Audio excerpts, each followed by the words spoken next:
Please don't leave my daughter alone." The dying cop's whisper cut through the rain-soaked alley. Brian Robinson, single dad and paramedic, found her bleeding out behind the dumpster at 3 a.m., badge still clutched in her hand. She grabbed his wrist with shocking strength. "Promise me!" He promised. What he didn't know was that saving Officer Eliana Diaz would cost him everything and give him more than he ever imagined. 2 weeks earlier, the promise was made. But before we continue, if you're enjoying this story, please like this video and subscribe to the channel for more incredible true stories that will touch your heart. Brian Robinson had exactly one rule for his 7-year-old daughter Sophie: never go to bed angry. No matter how exhausted he was after a 12-hour shift as a paramedic, no matter how many critical calls he'd run, he always came home, kissed Sophie's forehead, and asked about her day. It was the rule he and his wife Melissa had made together back when Sophie was just 2 years old, and their biggest worry was teething. That was 5 years ago, before the cancer diagnosis, before the treatments that didn't work, before Melissa's final words to him in the hospice bed: "Don't let our baby girl forget how to be happy."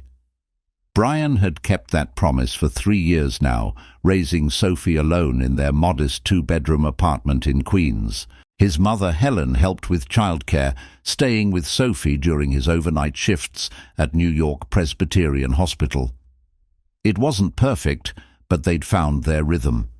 Sophie was thriving in 2nd grade, making friends, bringing home art projects that Brian taped to every available wall surface.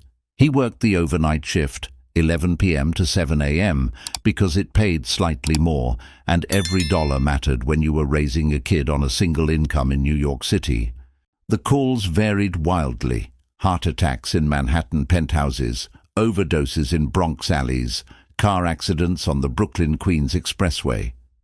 Brian had seen everything in his 8 years as a paramedic, but he'd never become numb to it. Every patient mattered. Every life was worth fighting for. His partner Marcus Wu had been riding with him for 2 years now, and they'd developed the kind of wordless communication that only came from shared crisis. Marcus was older, 45 to Brian's 33, with 2 teenage sons and a wife who taught high school English. He'd mentored Brian through the darkest months after Melissa's death, covering shifts when Brian couldn't function, never judging when grief made him snappy or distant. "You're a good dad," Marcus would say whenever Brian apologized for being distracted. "Sophie's lucky to have you." Brian didn't always feel like a good dad. He felt like a guy trying desperately not to drown, working overnight shifts and sleeping in fragments during the day, missing school plays and parent-teacher conferences because he was unconscious from exhaustion. Helen insisted he was doing great, that Sophie was happy and healthy and loved, but the guilt never quite disappeared. The night everything changed started like any other Wednesday. Brian had dropped Sophie at Helen's apartment at 10:30, her overnight bag packed with her favorite stuffed rabbit and the homework she'd finished at dinner. Sophie had hugged him tight, whispered, "Love you, Daddy," and disappeared into Helen's living room where a Disney movie was already playing. "Drive safe," Helen had called after him. "Weather report says possible thunderstorms." The shift started quiet. A diabetic emergency in Chelsea, resolved with glucose and monitoring. A slip and fall in Times Square. Tourist with a sprained ankle more embarrassed than injured. Marcus bought terrible coffee from a bodega on their break, and they sat in the ambulance discussing Marcus's younger son's college applications and Sophie's upcoming birthday party. "She wants a science-themed party," Brian had explained, shaking his head in bemusement. 7 years old, and she wants to do experiments with baking soda volcanoes and slime. "Melissa's daughter for sure," Marcus had said with a grin. "Your wife was brilliant. Sophie's going to be a scientist, watch." The call came in at 2:47 a.m. Dispatch reported an assault in progress near a warehouse district in Long Island City. Possible victim down, police responding. It wasn't technically a paramedic call yet, no confirmation of injuries, but they were the closest unit. Brian and Marcus responded anyway, lights and sirens cutting through the rain that had started falling 20 minutes earlier. They arrived before the police.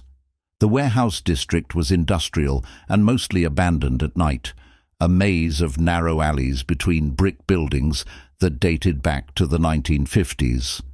Rain hammered the ambulance roof as Brian and Marcus grabbed their kits and approached the location dispatch had provided. "NYPD should be here," Marcus muttered, scanning the dark alley warily.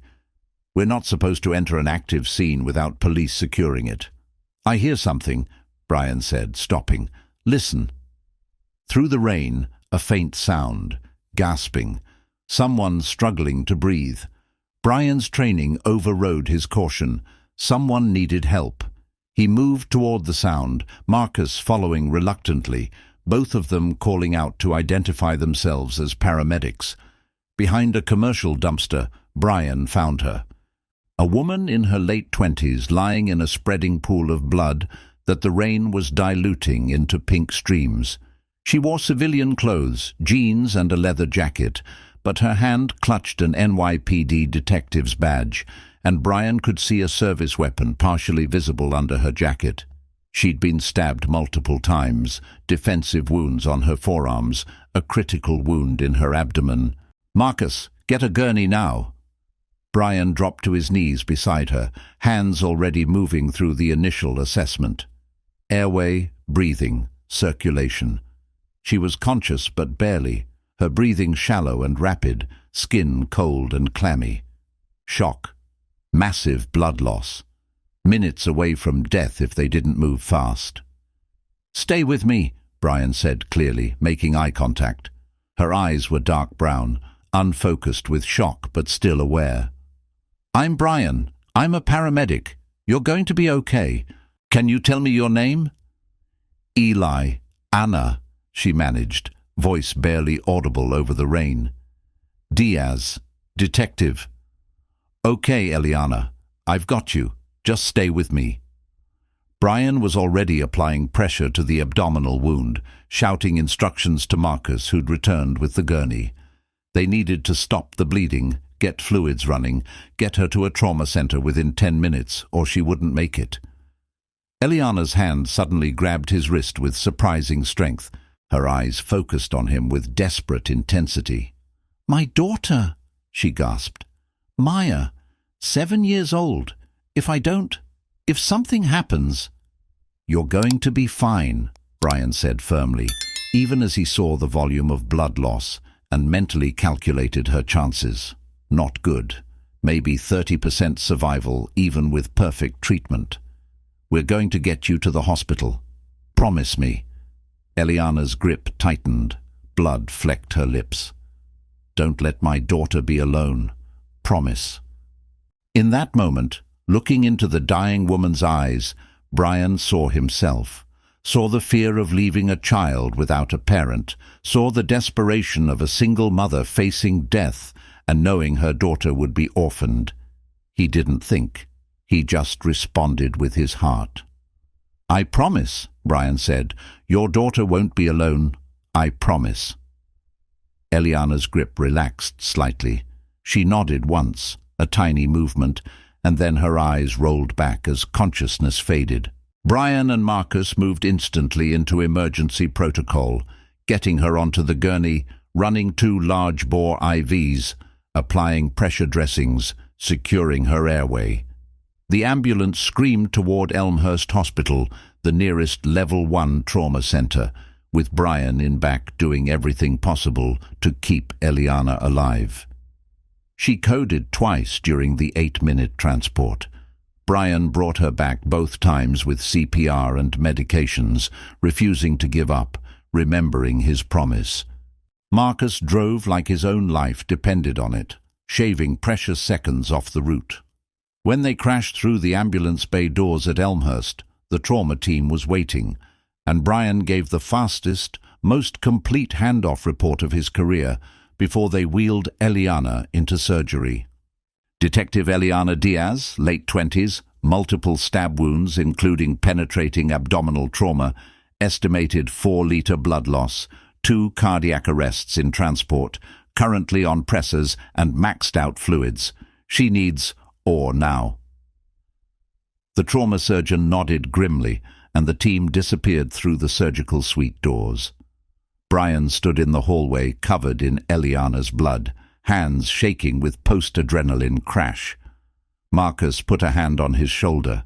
"You did everything right," Marcus said quietly. "Everything possible."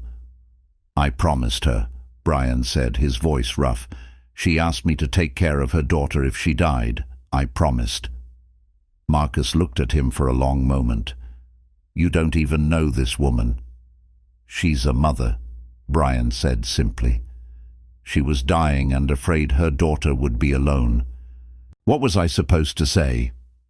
The NYPD arrived 20 minutes later, uniformed officers first, then detectives from the 108th precinct where Eliana worked. Brian and Marcus gave their statements, describing exactly where and how they'd found her. The detectives were tight-lipped, but Brian gathered enough to understand. Eliana had been working undercover, investigating a weapons trafficking operation. She'd been made. The attack was an attempted murder, not a random assault. "Is she going to make it?" asked Detective Sergeant Rodriguez, a stocky man in his 50s with tired eyes. "Diaz is one of our best. She's been on this case for 8 months." "I don't know," Brian admitted. "She lost a lot of blood. She coded twice before we got here. If she survives the surgery, the next 48 hours will tell." Rodriguez nodded slowly. "She mentioned her daughter, Maya." "Yes. She asked me to—" Brian hesitated. "She asked me to make sure her daughter wasn't alone if she didn't make it." Rodriguez's expression softened. "Eliana's divorced. Custody split with her ex-husband David, but he's deployed overseas with the Navy. 6th-month deployment, left 3 months ago. Maya's been staying with Eliana's mother, Rosa, but Rosa just had a stroke 2 weeks ago. She's in rehab, can't care for a kid. It's been a logistics nightmare.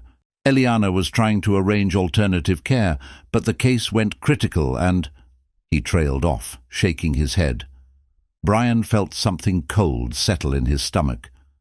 "So if Eliana doesn't survive, her daughter has no one." David would have to take emergency leave and come back from deployment, which could take days or weeks depending on where his ship is. In the meantime, Maya would go into emergency foster care, unless family can be found. Rodriguez studied Brian carefully. "Why do you ask?" "I promised her," Brian said. "I told her daughter wouldn't be alone." Rodriguez raised an eyebrow. "That's a big promise to make to a stranger." "I know," Brian said, "but I meant it." The surgery lasted 6 hours. Brian and Marcus finished their shift, filed their reports, cleaned the ambulance, and clocked out at 7 a.m. Brian should have gone straight home to shower and sleep before picking up Sophie from Helen's. Instead, he found himself in the Elmhurst Hospital cafeteria, drinking terrible coffee and waiting for news about Eliana Diaz. Marcus had gone home to his family, but not before making Brian promise to call if he needed anything. "You've got a big heart," Marcus had said. "But don't forget, you've got your own daughter to take care of. Sophie needs you." "I know," Brian had replied, "but I made a promise." At 8:30 a.m., the trauma surgeon found Brian in the cafeteria. "Doctor." Sarah Chen looked exhausted, still in surgical scrubs, but her expression was cautiously optimistic. "You're the paramedic who brought in Detective Diaz?" Brian stood up immediately. "How is she?" "Alive, barely. We repaired a lacerated bowel, stopped the bleeding, gave her 6 units of blood. She's critical but stable. Next 48 hours are crucial. Infection risk is high, and she could still deteriorate. But she's a fighter. Most people wouldn't have survived what she went through." Relief flooded through Brian so intensely he had to sit back down. Thank you so much." Dr. Chen sat down across from him. The detectives told me you made a promise to her about her daughter. That's unusual. I have a 7-year-old daughter, Brian said. My wife died 3 years ago. I'm raising Sophie alone. When Eliana grabbed my hand and begged me to make sure her daughter wasn't alone, I understood. I couldn't say no. Rosa Diaz, Eliana's mother, is actually in this hospital, Dr. Chen said. Stroke rehab on the 4th floor. She's coherent but physically impaired. The social worker has been trying to figure out care arrangements for Maya while Eliana recovers, assuming she recovers. If you're serious about helping, you could start by talking to Rosa. Brian checked his phone. 8:45. He needed to pick up Sophie by 9, get her to school by 9:30, then sleep before his next shift. But when he closed his eyes, he saw Eliana's desperate face, heard her voice. "Don't let my daughter be alone." "What room is Rosa in?" Brian asked. Rosa Diaz was 62 years old, with steel-grey hair and her daughter's dark eyes. The stroke had partially paralyzed her left side, but her mind was sharp and her spirit unbroken. When Brian introduced himself and explained how he'd found Eliana, Rosa started crying. She was working, Rosa said in accented English, her words slightly slurred from the stroke. I told her be careful, that case was dangerous. But Eliana, she always want to help people, catch bad guys, like her father. He was police too, died in line of duty when Eliana was 12. I'm so sorry, Brian said, but Dr. Chen says Eliana's stable now. She's going to fight through this. And Maya? Rosa asked, her good hand gripping the bedrail. My granddaughter, who takes care of her? I cannot walk, cannot lift things. I try to leave hospital, but they say no, I need more rehab. David is on aircraft carrier somewhere in Pacific Ocean. Takes maybe 2 weeks to get emergency leave. Maya is with neighbor now, but neighbor has 3 kids already, cannot keep Maya forever. I promised Eliana I wouldn't let Maya be alone, Brian said carefully. I'm not sure exactly how to help, but I meant that promise. I'm a paramedic. I work overnight shifts, but I have a daughter the same age as Maya. If there's any way I can support you and Maya until Eliana recovers or David gets back, I'll do it. Rosa studied him for a long moment. You don't know us. Why you help? Because I'm a single parent too, Brian said honestly. My wife died 3 years ago. I understand how hard it is to raise a child alone, and how terrifying it is to think about your child being alone if something happens to you. Eliana was dying and afraid for her daughter. I couldn't ignore that. Rosa was quiet, tears streaming down her face. Finally she nodded. You are a good man, Eliana. She has good instinct about people. She trusts you in worst moment. I trust you too. Over the next 2 days, Brian learned the full story. Eliana Diaz, 29 years old, had been an NYPD detective for 3 years, working narcotics and organized crime. She'd been undercover for 8 months on a major weapons trafficking case, posing as a corrupt shipping inspector to infiltrate a ring moving illegal firearms from Virginia to New York. The night Brian found her, she'd been meeting an informant who turned out to be a trap. 3 men had ambushed her in the alley. She'd fought back, managed to wound one of them before they stabbed her and left her to die. She'd crawled behind the dumpster and called 911 before losing consciousness. Brian and Marcus had arrived before the police, probably saving her life by getting her to surgery 10 minutes faster than waiting for backup would have allowed. Maya Diaz was 7 years old, in 2nd grade at PS 212 in Queens, and by all accounts a sweet, brilliant child. She loved science and drawing, played soccer in a youth league, and had been desperately worried about her mother for months as Eliana worked increasingly dangerous undercover hours. Rosa had been caring for Maya during Eliana's unpredictable schedule until the stroke 2 weeks ago. Now Maya was staying with a neighbor family, the Patels, who had 3 kids of their own and were helping out of kindness but couldn't sustain it long term. David, Eliana's ex-husband, had been contacted and was requesting emergency leave, but the Navy bureaucracy was slow, and he was currently somewhere in the Western Pacific with limited communication. It could be 2 weeks before he could return to New York. Meanwhile, Eliana remained in critical condition in the ICU, sedated and on a ventilator, her body fighting infection and healing from massive trauma. Rosa improved daily in rehab, but still couldn't walk or care for a child. And Maya needed stability, needed to stay in her school, needed someone to take care of her. The social worker, Patricia Wong, laid out the options during a meeting Brian attended at Rosa's request. Temporary foster care, emergency custody to a family member if one could be identified, or voluntary temporary guardianship by an approved individual. "Mr. Robinson," Patricia said carefully, "you seem genuinely concerned about Maya's welfare, but you understand this would be a significant commitment. Temporary guardianship typically lasts weeks or months. You'd be legally responsible for Maya's care, safety, education, medical needs. That's in addition to your own parenting responsibilities for Sophie." "I understand," Brian said. "And I know this sounds crazy. I met Eliana for 10 minutes while she was dying. I don't have any connection to this family beyond a promise I made, but I can't walk away. Maya needs someone. Her grandmother approves. Her mother trusted me. I have the space. My apartment has a second bedroom where Maya could stay. My daughter Sophie is the same age, same grade even. My mother Helen helps with childcare during my work shifts. It's not perfect, but it could work until David gets back or Eliana recovers enough to take over." Patricia exchanged glances with Rosa, who nodded firmly. "I want this," Rosa said. "Brian is good man. Maya needs stability, not foster home with strangers. At least Brian cares. At least he promised Eliana." The paperwork took 3 days. Background checks, reference checks, home inspection, medical clearances.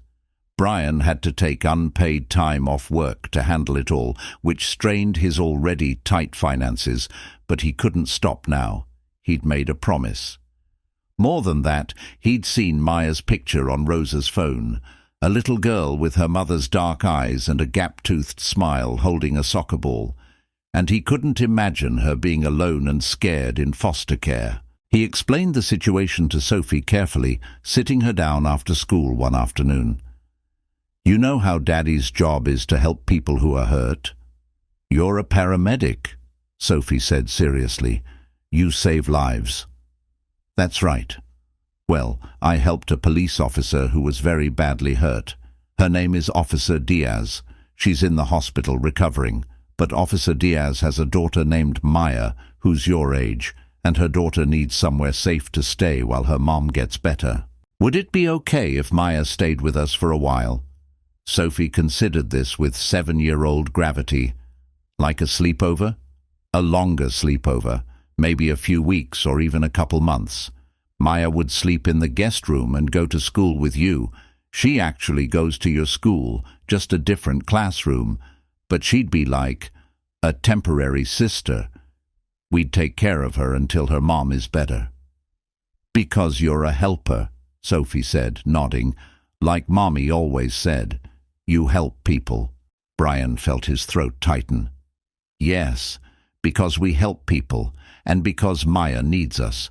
Is that okay with you?" Sophie thought for a moment, then smiled. "I always wanted a sister." Maya Diaz moved into Brian's apartment on a Friday afternoon, 1 week after Brian had found her mother bleeding in an alley. She arrived with 2 suitcases of clothes, her backpack of school supplies, and a stuffed elephant named Peanut that she'd had since she was 2. The Patel family delivered her with obvious relief. They'd done their best, but 3 kids plus Maya was overwhelming their household. Maya was quiet and scared, her eyes red from crying. She'd visited her mother in the ICU twice under Rosa's supervision, but Eliana was still sedated and on the ventilator, unable to communicate. For a 7-year-old, it was traumatic and confusing. Her mum was alive but not awake. Her grandma was in the hospital but couldn't walk. Her dad was on a ship somewhere and couldn't come home yet. Nothing made sense. Brian knelt down to Maya's eye level in the apartment doorway. "Hi, Maya. I'm Brian. We met briefly at the hospital. This is my daughter Sophie and my mum Helen. We're really glad you're here. I know this is scary and confusing, but I promise you're safe here. We're going to take care of you until your mom is better or your dad gets home." Maya didn't respond verbally, just nodded slightly. Sophie, bless her resilient heart, stepped forward and took Maya's hand. "I'm Sophie. Want to see our room? Well, it's your room now, but it used to be my playroom. Dad put a bed in it for you, and I helped pick out the sheets. We got the space ones because I like space, and I thought maybe you might too." Maya looked at Sophie, then at the offered hand, and after a moment took it. Sophie led her down the hall, chattering about the apartment and school, and her stuffed rabbit Mr. Floppity, who was very excited to meet Maya's elephant Peanut. Brian watched them go, his heart full of something between fear and hope. Helen touched his shoulder. "You did a good thing, Brian. A hard thing, but a good thing." "I hope I can handle it," Brian admitted. 2 kids working nights, barely keeping up financially as it is. "You'll handle it," Helen said firmly, "because you're your mother's son, and we don't give up on people who need us. Now, I made lasagna. Let's get these girls fed and settled." The first week was an adjustment that tested every parenting skill Brian possessed. Maya was quiet and withdrawn, crying herself to sleep most nights, despite Sophie's attempts to comfort her through the shared wall between their rooms. She asked repeatedly when she could see her mom, whether her mom remembered her, whether the bad guys would come back, whether Brian was going to leave her too. "I'm not going anywhere," Brian would promise each time, sitting on the edge of her bed in the dark hours before his shift. "You're safe here. Your mom is getting stronger. Your dad is coming as fast as he can. And until your family can take care of you again, my family is your family. That's what I promised your mom, and I never break my promises." Slowly, Maya began to believe him. Slowly, she started eating full meals instead of picking at her food. Slowly, she participated in school activities again, raising her hand in class, playing with other kids at recess. Sophie helped enormously, including Maya in every game, insisting Maya sleep in her room instead of alone, sharing her toys and books without being asked. Helen, bless her grandmother's heart, treated Maya exactly like she treated Sophie, with endless patience, firm boundaries, and unconditional love. She packed both girls identical lunches, braided both their hair in the mornings before school, listened to both their stories about their day with equal attention. Maya blossomed under that consistency, the uncertainty and fear gradually replaced by something like security. Brian arranged visits to the ICU twice a week after school, coordinating with Rosa's rehab schedule so grandmother and granddaughter could see Eliana together. The visits were hard. Eliana remained sedated in those early days, her body healing from massive trauma, tubes and monitors making her look fragile and unlike the strong mother Maya remembered. Maya would hold her mother's hand, talk to her about school and Sophie and the experiments they'd done, crying quietly while Rosa rubbed her back. "Mama can hear you," Rosa would say in Spanish. "Even when she sleeps, she hears you, mija. Keep talking to her." Progress was slow. Eliana was weaned off the ventilator after 4 days, but remained sedated and weak, her body fighting infection and healing from major surgery. The doctors explained to Brian privately that the abdominal injuries had been severe, requiring multiple repairs, and recovery would take months, not weeks. Infection risk remained high. There were complications, fluid around her lungs, kidney stress from the blood loss, pain management challenges. Every day she survived was a victory. The weapons trafficking case she'd been investigating had blown open like a dam bursting. The NYPD conducted coordinated raids across 3 boroughs, arresting 6 primary suspects and 14 associates, seizing over 300 illegal firearms and dismantling the entire smuggling operation. The evidence Eliana had meticulously gathered over 8 months. Surveillance photos, recorded conversations, shipping manifests, financial transactions, provided everything prosecutors needed for airtight cases. Detective Sergeant Rodriguez visited Brian's apartment to update him and check on Maya, bringing flowers from the precinct and a massive card signed by dozens of officers expressing support for Eliana's recovery. He sat at Brian's small kitchen table drinking coffee while the girls played in Sophie's room, their laughter drifting down the hall. The district attorney's office is calling it the biggest weapons bust in 5 years, Rodriguez said. Those guns would have been on the streets within weeks, used in crimes, killing people. Eliana stopped that. She was willing to risk everything to get those weapons off the street. She almost died for it, Brian said quietly. She did, Rodriguez agreed. And she knew the risks. That's what makes her a hero.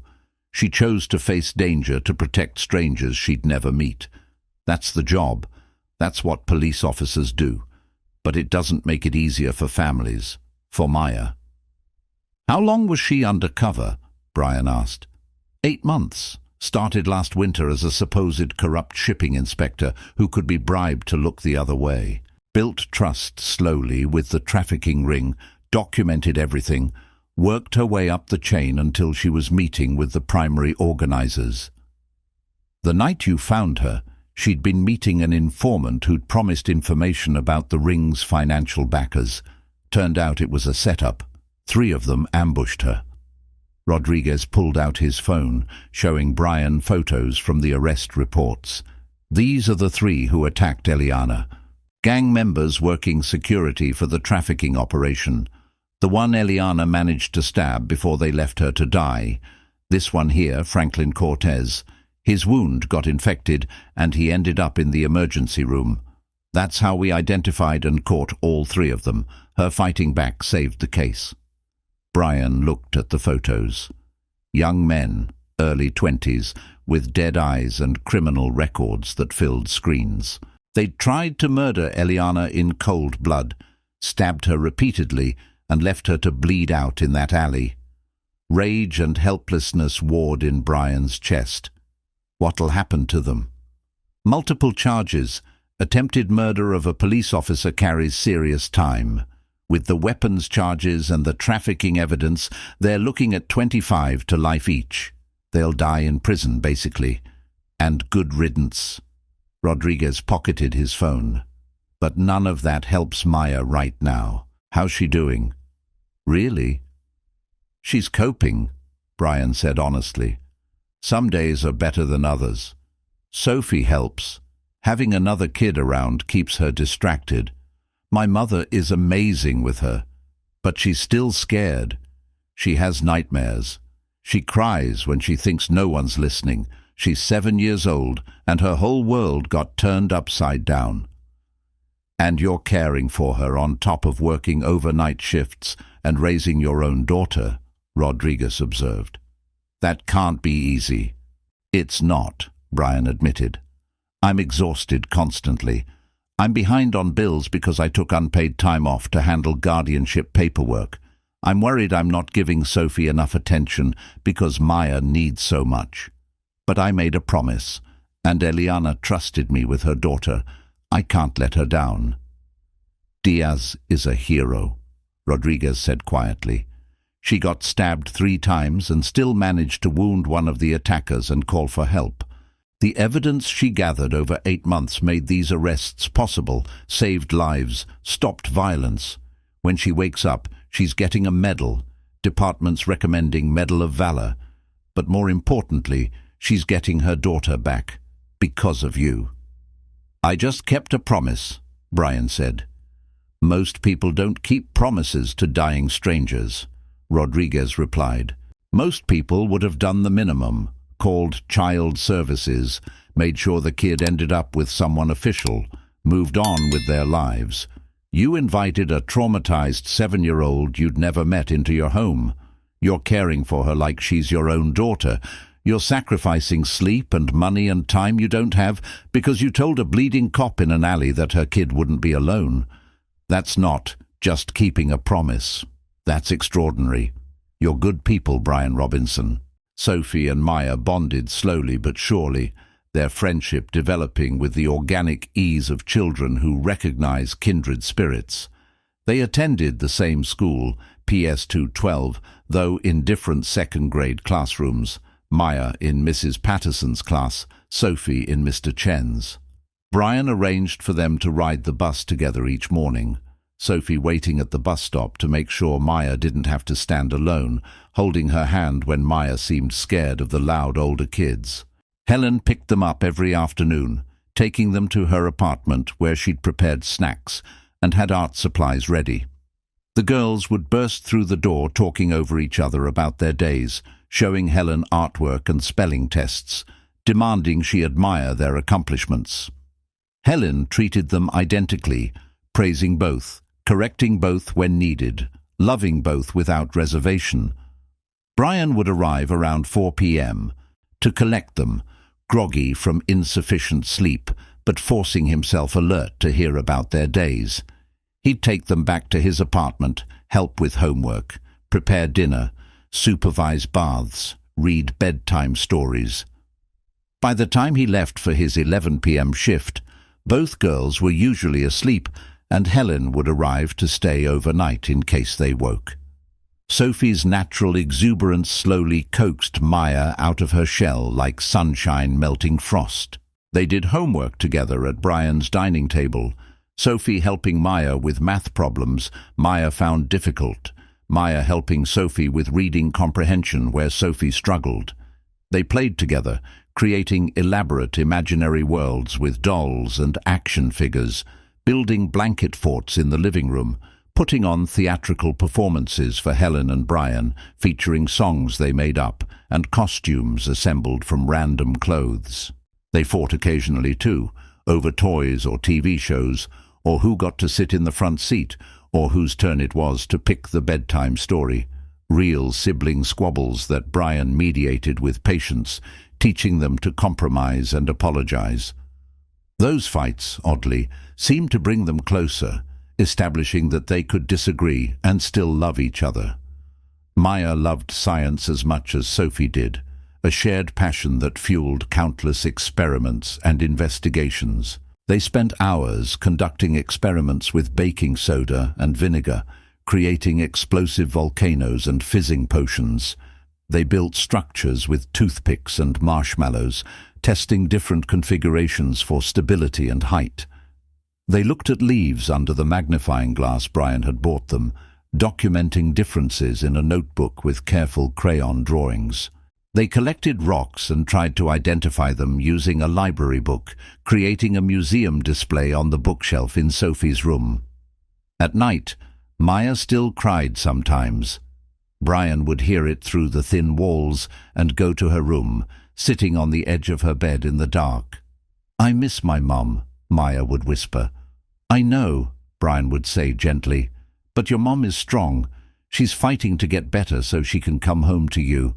And until then, you're safe here. I promised your mum I'd take care of you, and I always keep my promises." "Sophie's mum died," Maya said one night. "She told me." Brian's throat tightened. "Yes, Sophie's mum, my wife Melissa, died 3 years ago. It was very hard. It's still hard sometimes." "Are you scared my mum will die too?" Maya asked. Brian could have lied, could have given false reassurance, but Melissa had taught him that children deserved honesty. "I was scared when I first found your mum. She was hurt very badly, but she made it to the hospital, and the doctors saved her, and now she's getting stronger every day. I'm not scared anymore. I believe she's going to be okay." "My mum is strong," Maya said fiercely. "She fights bad guys." "She does. Brian agreed. She's a hero, and heroes don't give up. 2 weeks after moving in, Maya started smiling again. Small smiles at first, then bigger ones. She laughed at Sophie's jokes, participated in school activities, ate meals without prompting. The Patel family invited her to their daughter Priya's birthday party, and Maya went and had fun, coming home with cake and stories about the games they'd played. Rosa continued improving in rehab, graduating from wheelchair to walker. Brian brought the girls to visit her 3 times a week, and Rosa's face would light up every time. "You are thriving, mija," she'd tell Maya in Spanish. "I am so proud of you for being brave." Eliana's recovery followed a slower trajectory. She was weaned off sedation, but remained weak and in pain, dealing with complications from the abdominal injuries and fighting off infection. She couldn't have visitors beyond immediate family at first, so Brian didn't meet her while conscious until nearly 3 weeks after finding her in that alley. Detective Sergeant Rodriguez arranged it, clearing Brian as a special visitor since he was Maya's temporary guardian. Brian entered the ICU room nervously, unsure what to say to the woman whose life he'd saved and whose daughter he'd been caring for. Eliana was propped up in the hospital bed, still connected to multiple IVs and monitors, but alert and aware. She looked smaller than he remembered, diminished by trauma and weight loss, but her dark eyes were sharp and focused when they met his. "You're Brian," she said, her voice hoarse from the ventilator tube that had only been removed days earlier. "The paramedic." "Yes," Brian said, stepping closer. "How are you feeling?" "Like I got stabbed 3 times, Eliana said with a weak attempt at humor. Then her expression became serious. "Rosa told me everything. What you've done for Maya, taking her into your home, caring for her like she's your own daughter. I don't even know how to thank you." "You don't need to thank me," Brian said. "I made you a promise. I'm just keeping it." Eliana's eyes filled with tears. "I barely remember that night. I remember the attack, the pain, crawling to call 911. I remember seeing your face, knowing you were trying to save me. I remember being so afraid Maya would end up alone. And then—" She trailed off, wiping at her eyes with her good hand. The other arm was heavily bandaged from defensive wounds. "I don't remember what I said to you." "You asked me to promise your daughter wouldn't be alone," Brian said quietly. "You said, 'Don't let my daughter be alone.' So I promised, and I meant it." Eliana looked at him for a long moment, something unreadable in her expression. "Rosa says you're a single dad, that your wife died, that you have a daughter Maya's age." "Sophie, she's 7, same as Maya. They're in the same school now, different classrooms, but they ride the bus together. They've become friends. Sophie's been good for Maya. She's helped her adjust." "And you work overnight shifts as a paramedic?" "Yes. My mother Helen helps with childcare during my work hours. It's complicated, but it's working. Maya's doing okay. She misses you desperately, but she's coping. She's strong, like her mum." Eliana's tears overflowed. "I was so scared, not of dying, but of leaving her. Her dad is deployed. My mum was in rehab. There was no one. The thought of Maya in foster care with strangers, terrified and alone, it was worse than the pain of the stab wounds." "She's not alone," Brian said firmly. "And you're going to recover. You're going to go home to her. This is temporary." "What if I can't?" Eliana asked, vulnerability raw in her voice. "What if the recovery takes months? What if I can't work, can't provide for her? What if—" "One day at a time," Brian interrupted gently. "Right now, focus on healing. Maya is safe and cared for. Rosa is improving. David is working on emergency leave. Everything else we'll figure out as we go. You don't have to have all the answers right now." Eliana studied him, then nodded slowly. "Can I see her, Maya?" The doctor said maybe next week, when your infection risk is lower, but I'll bring her as soon as they clear it. She wants to see you so badly. She talks about you constantly." "What does she say?" Brian smiled. "She says her mom is strong, that you fight bad guys, that heroes don't give up. She's so proud of you, Eliana." Eliana covered her face with her hands, shoulders shaking. Brian stepped closer, unsure if he should leave or stay. Finally, Eliana looked up, her face wet with tears, but also something like hope. "Thank you," she whispered, "for saving my life, for keeping your promise, for giving Maya a safe place. Thank you." Maya's reunion with her conscious mother happened 5 days later, carefully supervised by medical staff in case it was too overwhelming. Brian and Sophie waited in the family lounge while Maya went in with Rosa, who'd been granted a special pass from rehab for the occasion. 30 minutes later, Maya emerged, red-eyed but smiling, clutching a get-well card she'd made in art class. "Mama's awake," she told Brian with wonder. "She talked to me. She said she loves me and she's sorry she got hurt, but she's getting better." "That's wonderful," Brian said, pulling Maya into a hug. She'd started accepting his affection over the past few weeks, no longer stiffening when he hugged her or held her hand crossing streets. "Progress." Sophie bounced excitedly. "Can we make your mom more cards? I'm really good at cards. I make them for Grandma Helen all the time." "Yes," Maya agreed enthusiastically. "Let's make lots of cards." The girls spent that evening at Brian's small dining table, surrounded by construction paper and markers and glitter, creating increasingly elaborate get-well cards for Eliana. Brian watched them work while preparing dinner, his heart full of affection for both these resilient little souls. His phone rang. Detective Rodriguez. "Brian, got some news. David Diaz finally got through the Navy bureaucracy. He's flying back from Japan, should arrive in New York in 48 hours. He'll be taking Maya once he's settled." Brian felt a complicated mix of relief and unexpected sadness. That's good. Maya needs her father. Also, Eliana's being transferred out of ICU tomorrow, moving to regular floor. She's out of danger. Full recovery will take months, but she's going to make it. You saved her life, Brian. No question. After hanging up, Brian looked at the girls, still absorbed in their card-making.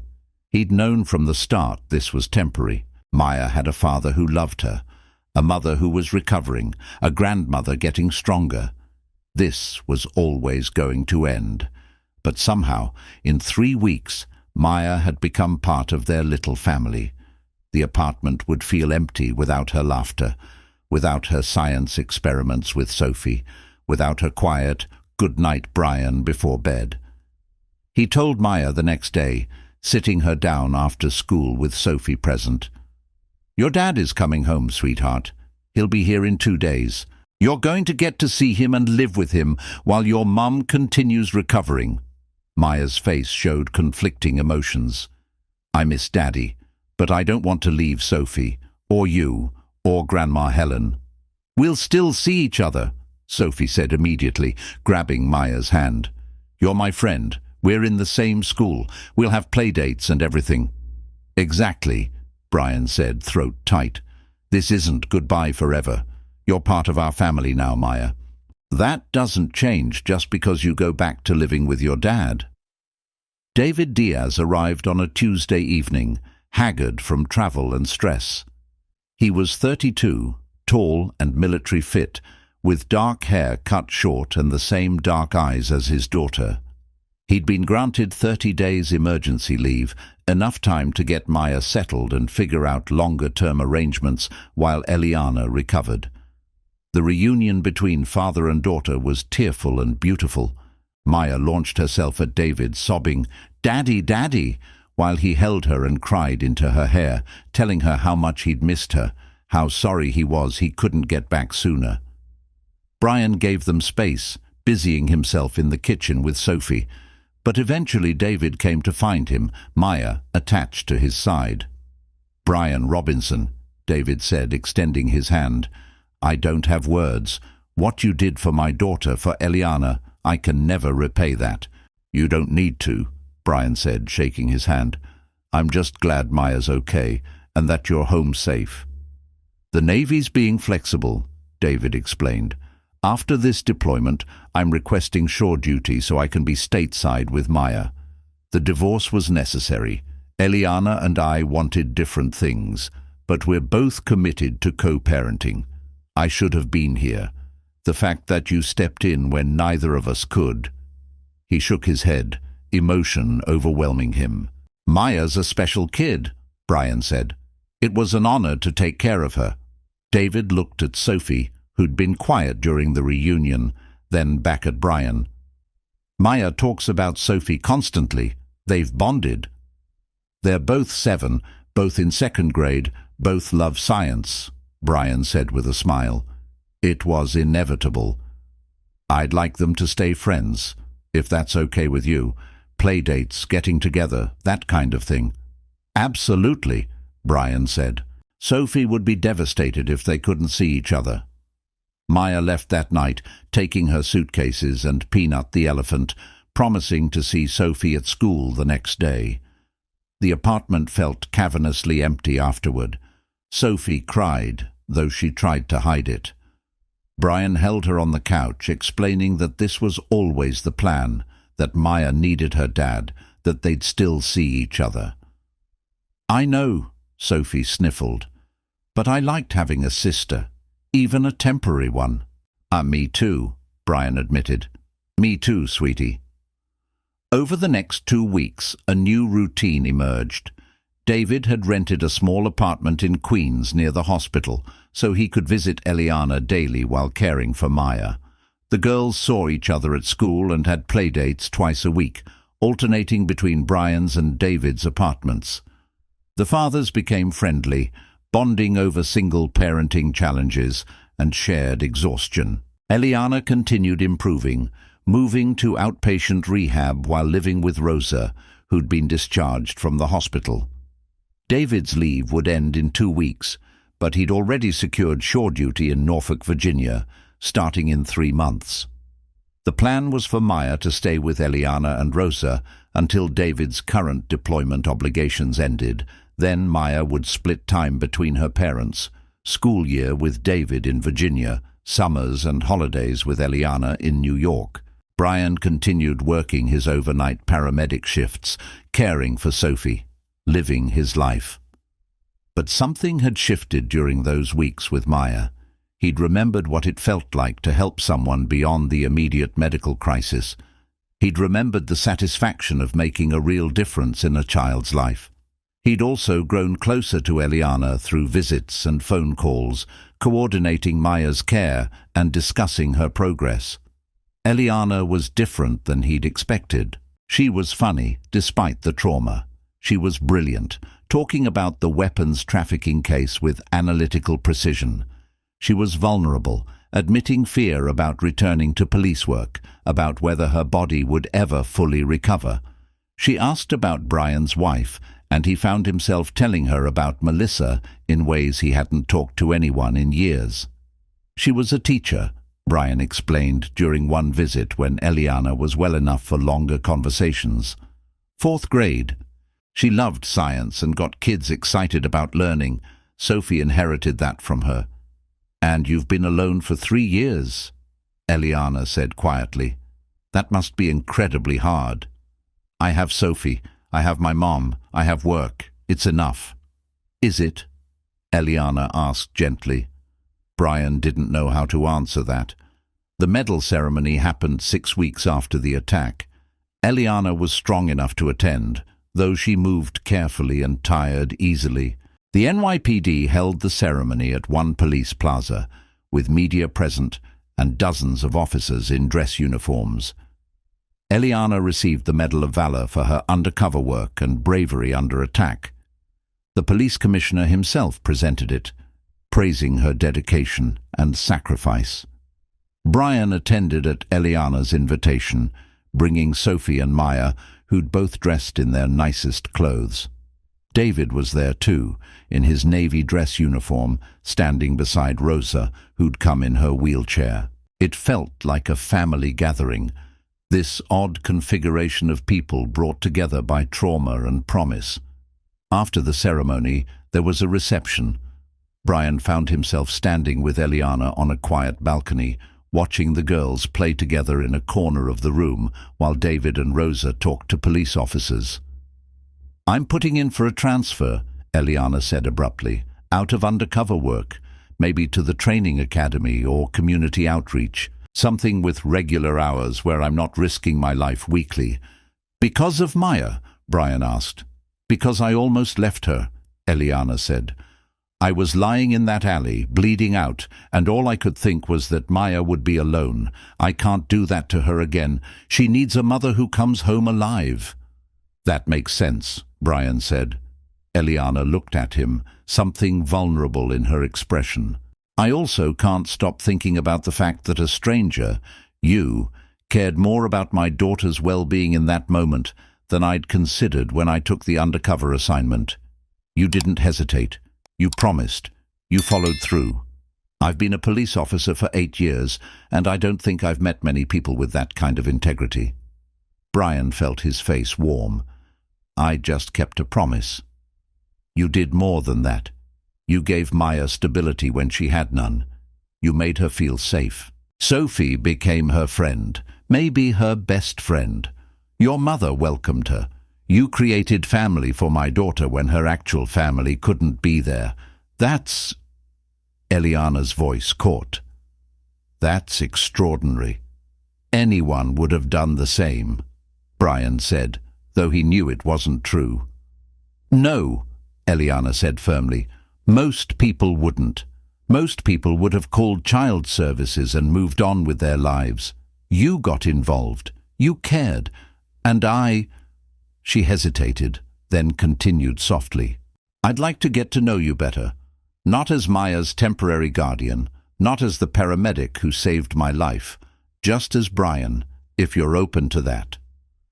Brian's heart stuttered. "Like dating?" Eliana smiled, the first truly open smile he'd seen from her. "Eventually, maybe, if we're compatible. But first, just friendship. Dinner sometime without the kids. Coffee. Talking about things that aren't medical updates or custody schedules. Getting to know each other as people. Would that be okay?" "Yes," Brian said, surprising himself with how much he meant it. "I'd like that." Their first date happened 2 weeks later. David took both girls for a sleepover. Maya had been begging for Sophie to stay over, and David had agreed enthusiastically. Helen encouraged Brian to go, even loaning him money for a nicer restaurant than he could typically afford. "You deserve happiness," she'd said. "Melissa would want you to be happy." Brian and Eliana met at a small Italian restaurant in Manhattan, halfway between their apartments. Eliana moved slowly still, favoring her healing abdomen, but she looked beautiful in a simple blue dress, her dark hair loose around her shoulders. They talked for 3 hours, long past their entrees, sharing stories and discovering unexpected commonalities. Both had lost parents young. Brian's father to a heart attack when Brian was 15, Eliana's father to a line-of-duty shooting when she was 12. Both had chosen helping professions to honor those losses. Both loved their daughters fiercely and struggled with the guilt of single parenting while working demanding jobs. Both had weathered divorce and loss and come out determined to build good lives for their children. "I was married for 3 years, Eliana explained. "David and I met in college, got married too young, realized we wanted different things. He wanted military career and stability. I wanted police work and couldn't promise stability. We loved each other but couldn't make it work. The divorce was hard but amicable. We co-parent well. Melissa and I had 9 years together," Brian shared. "High school sweethearts, married at 22. We were best friends. When she got sick, it felt like the world ended. I didn't think I'd ever feel happy again. But Sophie needed me to keep going, so I did." "Do you think you could be happy again?" Eliana asked softly. With someone new? Brian considered the question honestly. 3 weeks ago, I would have said no. I thought I'd had my chance at love and it was over. But then I met you, not the way anyone expects to meet someone, and you've made me think maybe there are second chances, if you're brave enough to take them. Eliana reached across the table and took his hand. I think we're both pretty brave. We've survived things that would break most people. Maybe that means we're strong enough for this too. They dated slowly, carefully, mindful of their daughters and complicated lives. Coffee dates while the girls were in school, phone calls during Brian's breaks at work, occasional dinners when David could watch both kids. They didn't hide it from Maya and Sophie, who were thrilled their parents were friends and hopeful for more. "Are you going to marry Eliana and be Maya's dad?" Sophie asked Brian one evening with 7-year-old directness. "We're just getting to know each other," Brian said carefully. "But I really like her. Is that okay with you?" "Yes," Sophie said enthusiastically. "Then Maya would be my sister for real." 3 months after finding Eliana bleeding in that alley, Brian took her to meet Melissa's grave. It felt important, though he couldn't fully explain why.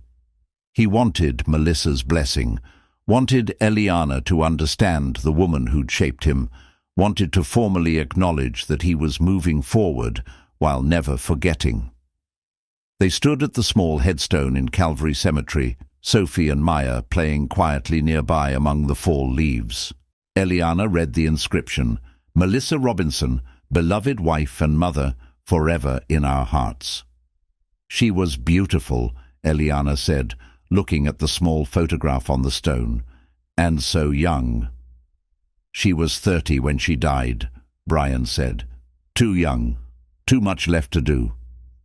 "Tell me about her," Eliana said gently. So Brian told her about Melissa's laugh, her terrible singing voice, her passion for teaching, about how she'd encouraged Brian to become a paramedic when he was uncertain about career paths, about her last words in the hospice. "Don't let our baby girl forget how to be happy." "I think you've honored that," Eliana said. "Sophie is happy. She's thriving. Melissa would be proud of the father you've become." "I hope so," Brian said. Then, feeling vulnerable but needing to say it, "I think she'd like you. You're strong like she was. You love your daughter the way she loved Sophie. You're brave and kind and you make me laugh. I think Melissa would approve." Eliana squeezed his hand.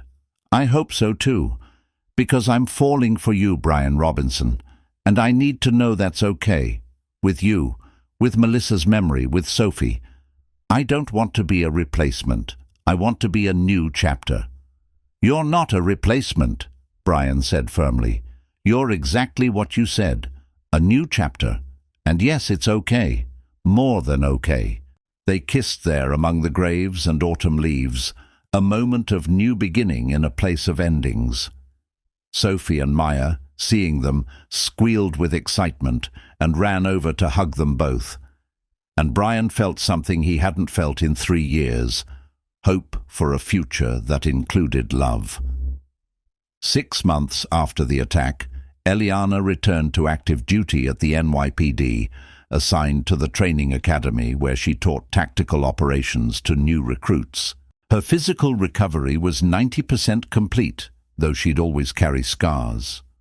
Rosa had recovered enough to live independently with assistance, and Maya split time between her grandmother's apartment and David's place when he was stateside. Brian and Eliana had fallen deeply, carefully in love. They didn't rush things. Both had learned patience through loss. But they built something steady and real, brick by brick. Sophie and Maya became genuinely inseparable, functionally sisters. Helen adored Eliana and Maya both. David gave his blessing to the relationship, grateful that his daughter had such good people in her life. 1 year after finding Eliana in that alley, Brian proposed. He did it at the NYPD medal ceremony that had brought them together publicly, during a quiet moment on the same balcony where Eliana had first suggested getting to know each other. He had a simple ring, nothing fancy, bought with money he'd saved from overtime shifts, and a simple question. "You changed my life when I found you that night," Brian said. "I promised to take care of your daughter, but I didn't know that keeping that promise would lead me here. To you, to falling in love again, to believing in happy endings. Will you marry me, Eliana Diaz? Will you let me keep my promise for the rest of our lives?" Eliana cried, nodded, kissed him thoroughly. Yes, 1,000 times yes. They got married 8 months later in a small ceremony at a Queen's botanical garden. Sophie was flower girl, Maya was junior bridesmaid, and both girls cried happy tears. David attended and gave Eliana away, because despite their divorce, they remained family. Rosa sat in the front row, beaming. Helen officiated, having gotten ordained online specifically for this purpose. Marcus Wu, Brian's partner, was best man. "You're a good man," Marcus said in his speech at the reception. "You keep promises. You save lives. You love fiercely. Melissa would be so proud of who you've become. And Eliana is one lucky woman." "I'm the lucky one," Eliana said, standing to respond. "Brian saved my life twice, once in that alley, and once when he kept his promise and gave my daughter a safe place to land. He showed me that second chances are real, that good people exist, that love can grow from trauma. I'll spend the rest of my life being worthy of his promise." They blended their families carefully, maintaining separate apartments at first, while the girls adjusted to thinking of themselves as sisters. Eventually, after a year of marriage, they bought a small house in Queens with a backyard where the girls could play. Sophie and Maya shared a room by choice, staying up late talking and giggling the way sisters do. Brian continued working as a paramedic, but eventually took a position as an EMS training instructor, working more regular hours. Eliana loved her academy teaching, shaping new officers without risking her life nightly. David remarried, a Navy nurse he met during his shore duty, and Maya gained a stepmother she adored. Rosa became Grandma Rosa to Sophie too, loving both girls equally. The weapon trafficking ring Eliana had infiltrated led to 40 arrests and prevented hundreds of illegal firearms from reaching the streets. Eliana was promoted to sergeant and eventually lieutenant, commanding the training division. She never returned to undercover work, keeping her promise to Maya to always come home safe. Brian never forgot the promise he made that night in the rain-soaked alley. It became the foundation of his marriage, the reminder that commitment means showing up even when it's hard, especially when it's hard.